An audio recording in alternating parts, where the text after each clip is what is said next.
le président Maurice Kamto a dompté le lion. Biya est coincé maintenant. S'il avance en disant que le tribunal militaire est compétent pour juger Kamto, oh, exclusion successive des institutions internationales. Violation à tous les niveaux.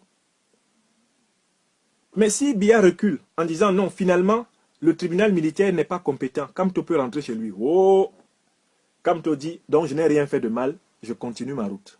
La lutte continue. Donc, voici quelqu'un qui met quelqu'un en prison, et puis ses mains sont bloquées sur la personne. C'est-à-dire que voici quelqu'un qui a mis notre président en prison, et puis il s'est mis en prison, en mettant notre président en prison. Voici l'endroit où la dialectique du maître et de l'esclave, dont je vous parle depuis le début là, se manifeste de manière éclatante. Le geôlier est devenu prisonnier de son prisonnier. Et Kamto lui a fait un retourné du genre du judo. Au moment où il pensait mettre le dos de Kamto à terre, Kamto lui a fait hippon. Ça, c'est un hippon sur le plan juridique. Le régime est menacé aujourd'hui d'exclusion des cénacles juridiques internationaux. Vous jugez au tribunal militaire, vous êtes donc condamné immédiatement par la Cour africaine des droits de l'homme, condamné par la Commission africaine des droits de l'homme, vous êtes condamné par toutes les commissions onusiennes et vous êtes mis au banc de la communauté internationale en ce sens. Ça coûte trop cher, ça. Vous libérez et vous renforcez la conviction du président élu de continuer sa revendication. Eh ouais, c'est ça la situation sur le plan juridique. Enfin, puisque je tenais à vous démontrer que Kamto est aujourd'hui celui qui dompte le lion Biya, il y a un quatrième point sur lequel il a dompté, gravement. C'est la déculottée diplomatique. Je récapitule. Hein. Bataille intellectuelle. L'opposition, dirigée par le président Kamto, mène au score, largement. On ne sait même pas si les gars peuvent marquer un but pour l'honneur. Bataille médiatique. L'opposition, dirigée par le président élu Kamto, mène largement sur tous les médias internationaux. C'est la voix de la résistance qui s'entend. Troisième bataille, bataille juridique. Ouais, si toi-même tu envoies l'enfant lutter, et puis il revient, il n'a même plus de dents dans la bouche, tu sais que l'enfant a rencontré quelqu'un. Bataille maintenant diplomatique. Et ce sera le dernier grand point du domptage de ce lion sauvage qui prend le peuple camerounais pour une jungle et qui se comportait avec le peuple camerounais effectivement comme les lions se comportent dans la jungle. À cause de cette situation, la ligne diplomatique américaine ayant changé, à la fin du mois de février, le président français Emmanuel Macron a été obligé lui-même d'appeler le président Biya à la fin février 2019 pour lui dire attention à la radicalisation de votre position envers l'opposant, professeur Maurice Kamto. Il n'est pas souhaitable que les intentions que vous avez annoncées soient exécutées. Parce que, du point de vue de l'ensemble des hauts responsables politiques de l'Occident, vous êtes allé trop loin. C'est bien la première fois depuis que Macron est au pouvoir que Macron se soit permis d'avoir une position ouvertement critique envers M. Biya. Je vais vous expliquer pourquoi. Mais je voudrais d'abord insister sur le camouflet diplomatique américain. Mais ce camouflet est venu du fait que le président Kamto a veillé à mettre à la disposition de l'ensemble des grandes puissances des informations pertinentes sur les pratiques antidémocratiques, les pratiques barbares de M. Biya. Le professeur Kamto est un habitué du droit international et il sait comment on argumente en droit international. Donc le plaidoyer qu'il a monté est le plus convaincant des plaidoyers que les Américains aient eu à apprécier. Donc aujourd'hui, en réalité, qu'est-ce qui s'est passé? D'abord, il y a eu une mission de Trump pour avertir tous les petits dictateurs africains qu'on est fatigué de les supporter à Washington, parce que ce sont eux qui envoient l'immigration de la misère sur les côtes occidentales en général. Deuxième chose, M. Tibor Nagy, le secrétaire américain chargé de l'Afrique, a pris la parole publiquement pour dire qu'il viendrait au Cameroun demander à M. Biya d'arrêter les massacres en région anglophone et de libérer le chef de l'opposition, le président élu Maurice Kamto. Il l'a dit. Quand il est arrivé au Cameroun, il a rencontré le président Biya en compagnie de l'ambassadeur Barlerin. Et vous savez sans doute que la garde de M. Biya a tenté d'empêcher l'ambassadeur des États-Unis au Cameroun d'entrer avec le secrétaire d'État à l'audience avec Biya. C'est le secrétaire d'État qui est personnellement et énergiquement intervenu pour demander que soit respecté l'ambassadeur des États-Unis et que celui-ci l'accompagne à la rencontre de M. Biya. Alors, quand cette rencontre a eu lieu et que le diplomate est sorti de là, ça s'est passé en ce mois de mars, je crois le 17 mars. Quand ils sont sortis de là, le diplomate a fait une déclaration que tout le monde a jugée comme une déclaration apaisée. Une déclaration qui contrastait avec sa déclaration d'avant la rencontre avec Biya. Les porte-paroles du régime Biya se sont précipités pour dire que M. Tibor Nagy avait renoncé donc aux exigences diplomatiques des États-Unis après que Paul Biya l'ait convaincu. Il s'agit d'un odieux mensonge et je vais vous démontrer pourquoi. Il y a deux raisons qui m'amènent à dire que Tibor Nagy et l'ambassadeur Henry Peter Ballerin ont dit leurs 4 vérités à la manière de Trump à Paul Biya. Je vais vous donner les 2 raisons. Et c'est des raisons vraiment solides. Première raison. En diplomatie, lorsque vous préparez une négociation, il faut toujours poser la barre très haut face à l'adversaire pour l'obliger à reconnaître le minimum de ce que vous voulez. C'est exactement ce qu'a fait monsieur Tibor Nagy avant d'arriver au Cameroun. Il a posé l'exigence très haut pour annoncer à M. Biya qu'il lui faudrait, lui Biya, forcément bouger de ses positions. En diplomatie, c'est la première étape. Surtout quand vous êtes diplomate d'une grande puissance. Vous venez en annonçant les couleurs. Deuxièmement, en diplomatie, quand vous avez fini de dire à quelqu'un, à une autorité d'un pays, les 4 vérités que vous comptiez lui dire, pour lui permettre de prendre les décisions qui s'imposent en raison de votre rapport de force mutuelle, il ne faut pas l'humilier quand vous sortez d'audience. Ça lui permet d'avoir une fenêtre dans laquelle il peut essayer de ne pas trop perdre la face. C'est ce qu'on appelle en diplomatie l'alternance entre le hard power et le soft power. Quand tu prépares une rencontre, en tant que représentant d'une grande puissance, tu frappes d'abord en hard power. Pendant l'entretien, tu parles en hard power.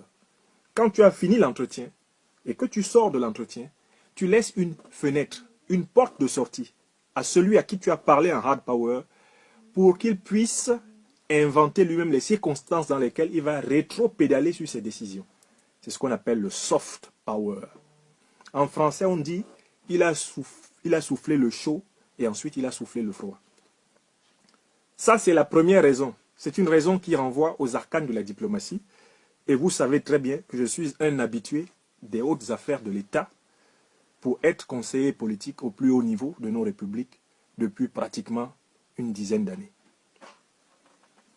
Deuxième raison. Entrons dans le palais des Toudi avec M. Henry Peter Ballerin et M. Tibor Nagy. Allons regarder le cadeau qu'ils ont donné à Biya. Et sachons très bien qu'ils n'ont pas donné ce cadeau par hasard. Ils ont donné ce cadeau pour que l'opinion nationale camerounaise et internationale sache qu'ils ont dit à Biya leurs 4 vérités. Quel cadeau lui ont-ils donné?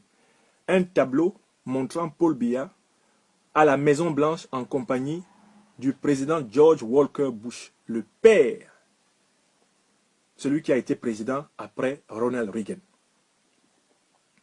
Voilà le cadeau que les 2 diplomates américains sont venus remettre à Biya.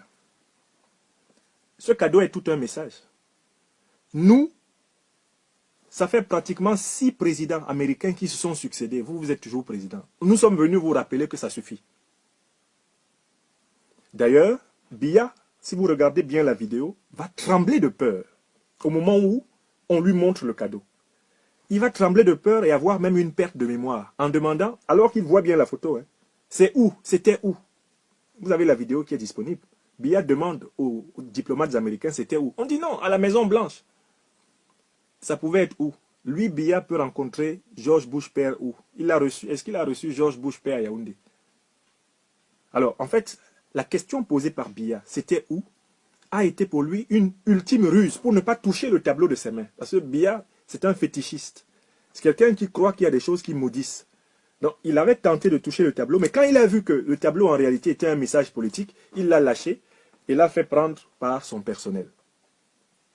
Ce comportement, en réalité, nous a donné un renseignement essentiel. C'est que ce que Tibor Nagui a dit avant d'aller à l'audience chez Paul Biya est exactement ce qu'il lui a dit pendant l'audience. Et si Tibor Nagui n'a pas voulu répéter les mêmes mots, c'est parce que, pour ainsi dire, il a laissé Paul Biya avec une dictée question. Paul Biya est en train de rédiger les réponses à la dictée question et il va publier les réponses bientôt. Vous avez compris? Voilà l'analyse de cette visite. Les Américains ont été très clairs envers M. Biya. Nos intérêts dans la sous-région, nous ne pouvons pas continuer à les négocier avec vous parce que vous avez fait votre temps et qu'il est temps que vous preniez votre retraite, d'autant plus que vous êtes un facteur de déstabilisation de votre pays, d'autant plus que votre opposition est massacrée, votre peuple est massacré et que vous n'avez pas manifestement les moyens de mener un véritable dialogue national inclusif. Nous vous demandons de prendre votre retraite dans les conditions les plus dignes pour vous, avant qu'il ne soit trop tard. C'est exactement ce qu'ils avaient dit à Mobutu Sese Seko. Donc quand M. Tibor Nagui dit que le président Biya a été très sage, il a été très sage comme un lion dompté. Hein. Il a été très sage comme un animal sauvage qui a été ramené dans sa cage. Un oiseau qui s'envolait et qui a été ramené dans sa cage. C'est ça que ça veut dire. Biya a été sage. Biya a été sage, ça veut dire il a compris qu'on ne s'amuse plus avec lui.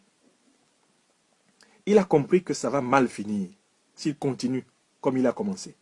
C'est ça que Tibor Nagui a voulu dire à travers l'expression Biya a été sage. L'autre chose qu'il faut bien voir diplomatiquement, c'est que maintenant que la position française par rapport à Biya change, la fragilité de Biya s'aggrave. Parce que les Américains veulent que Biya parte de là, parce qu'ils ont un problème en Afrique centrale. C'est la double poussée russe et chinoise. Il faut que vous le sachiez. Les Russes se sont installés. Vous avez observé que depuis octobre 2018, Paul Biya n'est plus venu, comme d'habitude, s'asseoir à Genève ou à Baden-Baden, ou n'importe où dans le monde, passer 30 jours, 28 jours, 25 jours. Vous avez observé cela? Vous n'avez pas observé que Paul Biya est assigné à résidence au Cameroun depuis qu'il a emprisonné, depuis que Kamto a démontré la défaite de Biya le 7 octobre 2018 et que le cauchemar de Biya a commencé? Vous n'avez pas observé ça?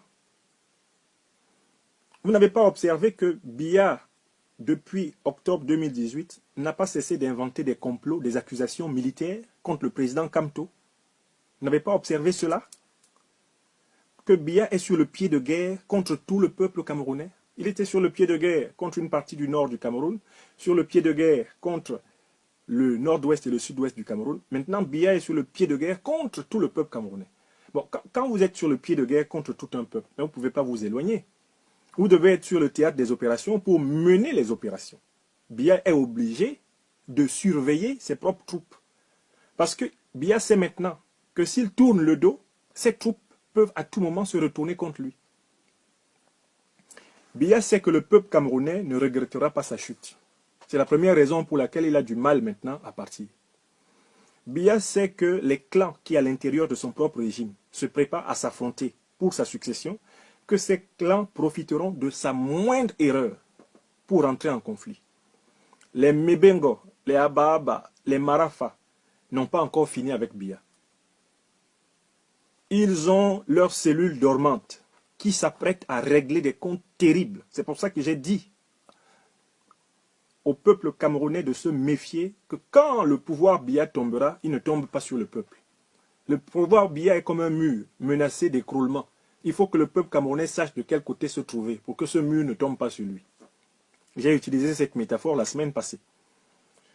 Paul Biya sait que le président Kamto sait et peut mieux gouverner le Cameroun que lui, et que par conséquent, laisser le président Kamto en prison à Yaoundé et partir rester à Genève, c'est prendre le risque que le peuple camerounais aille chercher son président et le conduise au palais présidentiel.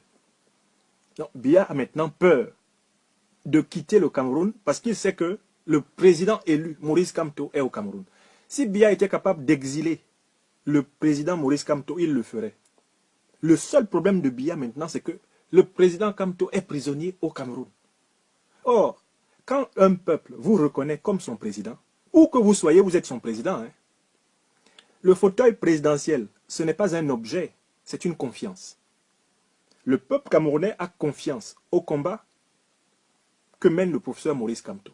Et où que soit le professeur Maurice Kamto, c'est là-bas que se trouve le président. Non, moi je n'ai pas de problème. Mon président, le président de la République du Cameroun aujourd'hui, pour moi et pour beaucoup de Camerounais, et je crois pour leur écrasante majorité, c'est le président Maurice Kamto. Vous pouvez le mettre en Kololoun, c'est lui le président. Vous pouvez l'amener à Tcholiré, c'est lui le président. Vous pouvez l'amener à Kondengi, c'est lui le président. Vous pouvez l'amener à Newbel, c'est lui le président. Où que vous allez avec lui, dans le Cameroun, c'est lui le président. Biya a un problème. C'est que désormais au Cameroun, quand il part, le Cameroun n'est pas sans président. Parce que quand Biya partait avant, le Cameroun était sans président. Vous comprenez? Maintenant, quand Biya s'en va, mais le président du Cameroun lui-même est là. Parce que quand Biya sort du Cameroun, c'est le président illégitime, illégal, usurpateur. L'homme lion sauvage, c'est lui qui s'en va. Et le président que les Camerounais ont choisi le 7 octobre, lui, il est là. Vous voyez comment la relation là s'est renversée? Il faut que vous compreniez. Hein? Je prends la peine d'expliquer pour que vraiment tout le monde comprenne. Biya a peur de laisser Kamto dans son dos à Yaoundé. Qui plus est, il a pris Kamto pour le mettre en prison dans la capitale du Cameroun. Mais la capitale du Cameroun, est-ce qu'il y a 40 capitales au Cameroun? Ce n'est pas Yaoundé. Je n'ai pas mis « je vais à Yaoundé » tout à l'heure par hasard quand je commençais cette émission. Je vais à Yaoundé. Kamto est à Yaoundé.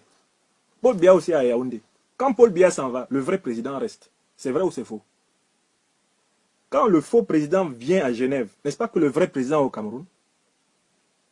Quand le faux président va aller au sommet de N'Djamena de la CEMAC, n'est-ce pas que le vrai président est au Cameroun? Quand le faux président va jouer au Songo en Vomeka, n'est-ce pas que le vrai président est au Cameroun? Il faut que vous compreniez que le rapport de force psychologique, mentale, juridique, médiatique, diplomatique a changé. C'est le peuple camerounais qui doit maintenant redoubler d'efforts pour apporter la preuve, non seulement à lui-même, mais également au reste du monde, qu'il croit en une autre manière de le gouverner. Biya sait que comme pour Mobutu, eh bien la France, les États-Unis, la Grande-Bretagne, l'Allemagne, la Chine le lâcheront à la moindre insurrection populaire généralisée. Je recommence. Biya sait que comme c'est arrivé pour beaucoup d'autres, la France, les États-Unis, la Grande-Bretagne, la Chine, l'Allemagne, tout ce monde-là le lâcheront à la moindre insurrection généralisée. Donc Biya est là, en train de surveiller l'affaire là comme du lait sur le feu. Vous comprenez pourquoi? Il fait étouffer violemment dans l'œuf la moindre protestation. Parce que Biya se dit que ça peut partir à tout moment, par n'importe où. Et le peuple camerounais doit savoir que sa libération va partir par n'importe où. C'est précisément parce que les gens pensent qu'il faut attendre qu'on leur dise faites ceci ou faites cela que Biya peut prévoir, que Biya peut exploiter les failles du réseau d'information de la lutte. Mais si le peuple sait qu'il lui faut récupérer toutes ses libertés sur toute l'étendue du territoire national, de toutes les façons légitimes possibles, Biya va rapidement se retrouver face à une insurrection citoyenne généralisée et ses amis vont le lâcher. C'est pour ça qu'il ne sort plus. Même dans ses rêves, même ses Alan Mimbu, ses marabouts lui ont dit que ça risque d'arriver à tout moment. Voilà pourquoi il ne sort plus. Je continue. Paul Biya sait désormais que les Camerounais pourraient à tout moment, à la manière des Algériens, submerger son appareil sécuritaire et se libérer. Paul Biya sait que ça peut arriver à tout moment. Je suis sûr qu'aujourd'hui, quand les lions, entre guillemets, les lions indomptables jouaient contre les Comores à Yaoundé, Paul Biya tremblait parce que si les Comoriens avaient battu les lions indomptables, la population qui était au stade là, Paul Biya ne sait pas dans quelle direction les gens là pouvaient aller. Donc lui, il ne tremblait pas à cause de l'élimination de la Coupe d'Afrique des Nations. Il s'en fout que les Camerounais soient éliminés de la Coupe d'Afrique des Nations. Mais il tremble à l'idée que toute manifestation populaire au Cameroun se retourne contre lui. Vous comprenez? Bon, il y a une bonne raison qui explique que c'est lui qui devient l'esclave. Paul Biya est vraiment vieux. J'ai beaucoup de respect pour toutes les personnes âgées, mais le président Biya est vieux. Ce président france-africain, ce néocolon, ce post-colon, il est vraiment vieux. Il est à l'âge où on s'endort même sans s'en rendre compte. Il est à l'âge où on a des trous de mémoire. C'est normal. C'est la logique de la sénilité. Donc Paul Biya ne peut plus être apte au combat politique. Il ne peut plus être celui qui va incarner même la stabilité des intérêts de son propre clan. Voilà pourquoi, si le peuple camerounais ne se révolte pas, qu'est-ce qui va se passer? Si le peuple camerounais ne se révolte